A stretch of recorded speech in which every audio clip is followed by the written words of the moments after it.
আসসালামু আলাইকুম, welcome to Faiza mom USA. আশা করি সবাই ভালো আছেন।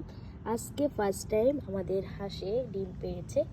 হাঁসগুলো আনার পরে ফার্স্ট টাইম আজকে ডিম দিয়েছে। যেটা মেয়ে হাঁস ওটা ডিম দিয়েছে।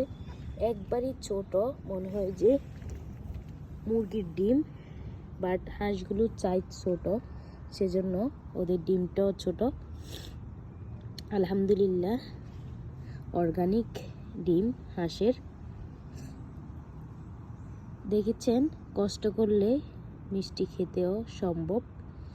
এখন হাঁসগুলো পালার কারণে আমরা এখন এত সুন্দর একটা ডিম পেয়েছি। আর হাঁসের পুষ্কুনিটা অনেক সুন্দর করে দিয়েছে, সিঁড়ি দিয়ে, যেন ওরা সুন্দর করে পুষ্কুনিতে যাই গোসল করতে পারে। তো সবাই ভালো থাকবেন, সুস্থ থাকবেন। আল্লাহ হাফেজ।